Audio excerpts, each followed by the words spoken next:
Alright, this is week 1 of the 3-week tutorials project. For this project, I chose to do CodeMonkey's tutorial for the Overcooked clone, which he calls Kitchen Chaos. So far, I've watched up to the 3-hour and 50-minute mark, and it's just under 11 hours long, so I've covered a little bit over a third. The reason I did that is I wanted to get to a good stopping point for the week with it.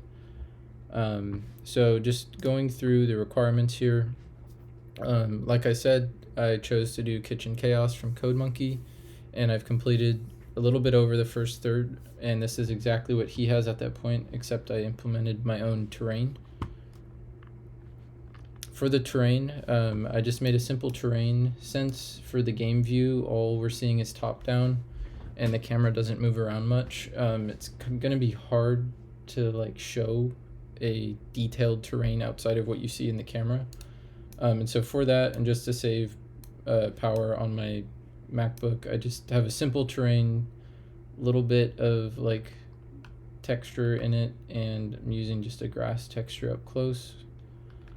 And then I just added some bushes around, which don't need to be there, but I just did that to show that I learned how to use that in class. For lighting, this was another one where I wasn't really able to do much with lighting yet. The simple reason for that is because at the point that we were at in the tutorial, there's no permanent game objects in the scene. I did bake lighting though, just to show that I know how to do that. If we look at the baked light map, it's just for the terrain right now. And to do that, I went here to the terrain, selected it in the inspector, and not that, here.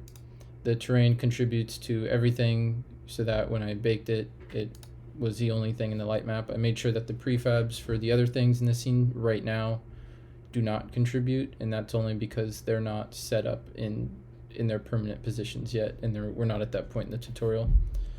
So I did what I could with terrain and lighting. I'm going to add more in the coming weeks, but we're just not there yet. For the code, we've kind of went over a lot in the first 4 hours. We worked with interfaces, which was kind of cool to see how that works. Scriptable objects, this was another cool one that I'll want to implement in my own projects as well. One of the biggest things I learned is to separate your code a lot more than what I'm used to doing.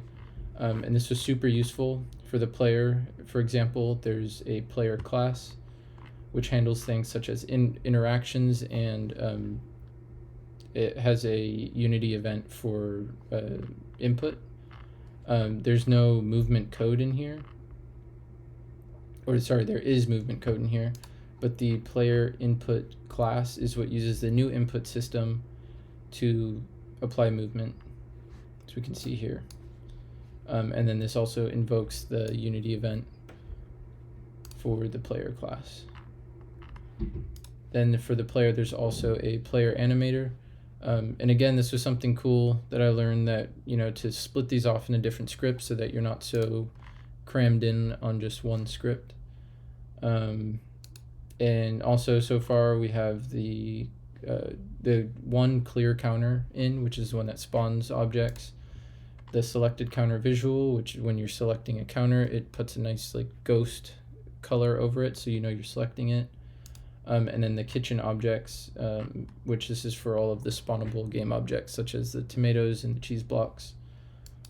So now if we look at some gameplay of that, of where we're at, it's very simple. There's animations. We're using slurping for the rotations here, so it doesn't just snap, which you can do instead of lerp for this. And then if we walk up to a counter, it shows that you're selecting one using physics raycast. You can press E on it to interact. It spawns one, this spawns a cheese block, and then you can pick it up and walk around with it. We don't have a way to put them down yet, so that'll be in next week's video. Right now it just lets you pick up multiple, which will be also handled in the next parts of the tutorial. And yeah, that's pretty much where we're at in the game. Most of it was just scripting and CodeMonkey going over the basic stuff with Unity that we've already covered in class, so it was a lot of just listening and then just following the code as he went. Thank you.